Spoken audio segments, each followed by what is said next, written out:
Phone number తీసుకోవడం వల్ల అక్కడ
ఇప్పుడు మన ప్రియతమ నాయకులు స్వర్గీయ ఎన్టీ రామారావు గారి వర్ధంతి సందర్భంగా విచ్చేసినటువంటి ప్రియతమ నాయకులు Telugu Desam party in charge K P Vivekananda గారు మన ఎన్టీ రామారావు గారిని పూలమాలతో చెప్పేసి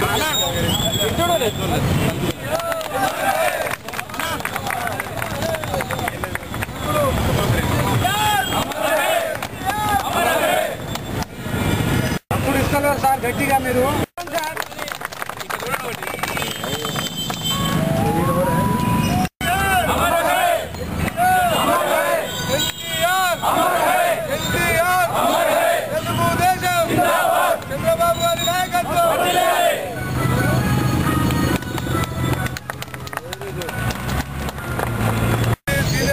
కార్యకర్తలందరూ కూడా ఇక్కడ గుల్లప్పులు ఉన్నాయి. అందరూ కూడా ఎన్టీ రామారావుకు సమర్పించి ఆయనకు మనము ప్రజల సంతాపము అన్ని ప్రధాన కూడలిలో మరి ఘనంగా వర్ధంతి జరుపుకొని మరి స్వర్గీయ నందమూరి తారక రామారావు నివాళులు అర్పించడం జరుగుతూ ఉన్నది.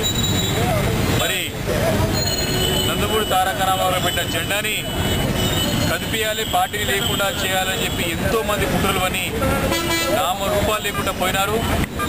మరి ఇప్పుడు కూడా జరుగుతున్న ప్రయత్నాలని తిప్పుకొట్టడానికి ప్రతి ఒక్క కార్యకర్త కూడా ఈరోజు సంసిద్ధంగా ఉన్నారని చెప్పేసి సందర్భంగా మనవి చేసుకుంటూ, రామారావు గారు వారు భౌతికంగా లేకున్నా సరే వారి యొక్క ఆలోచన విధానాన్ని, వారి యొక్క సిద్ధాంతాలని ప్రతి ఒక్క కార్యకర్త కాపాడుకుంటూ ప్రజలకు తీసుకెళ్లి నిరంతరం ప్రజలకు సేవ చేస్తూ ముందుకు వస్తున్న తరుణంలో ఇప్పుడు కూడా ఈ యొక్క అవినీతి కాంగ్రెస్ పార్టీ ఏదైతే కుట్రల పని తెలుగుదేశం పార్టీని లేకుండా చేయాలని చేస్తున్నటువంటి పన్నాగాలని మరి ప్రతి కార్యకర్త గమనిస్తూ ప్రతిరోజు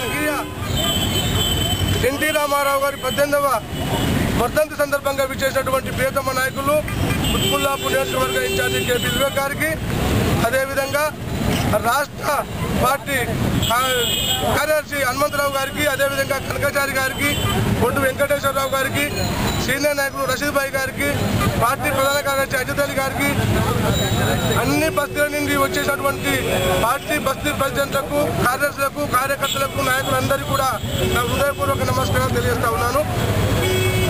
మనకు ఎన్టీ రామారావు పార్టీ పెట్టేసి మనకు ఎన్నో సేవలు అందించినటువంటి నాయకుడు. ఆయన మనకు దూరం అయ్యి సుమారు 18 సంవత్సరాలు అవుతుంది ఈరోజుకి.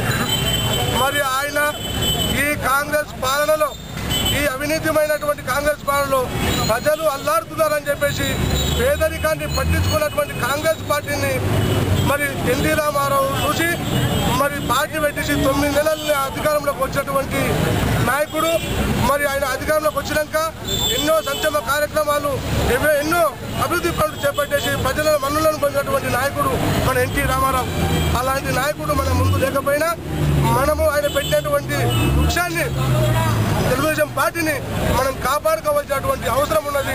చంద్రబాబు గారి నాయకత్వాన మరి మనమందరం కూడా పనిచేస్తూ రానున్న రోజుల్లో ఈ అవినీతిమైనటువంటి కాంగ్రెస్ ప్రభుత్వాన్ని మనము పారదోలవలసిన అవసరం ఉన్నది. అదేవిధంగా డబ్బుతో కూడుకొని మదమెక్కి తిరుగుతున్నటువంటి ఈ వైఎస్ఆర్సీపీ నాయకులను కూడా మరి పారదోలవలసిన అవసరం ఉన్నది. మరి కొన్ని చెట్టు పేరు చెప్పుకొని కాయలు అమ్ముకున్నట్టుగా మరి పార్టీల పేరు చెప్పుకొని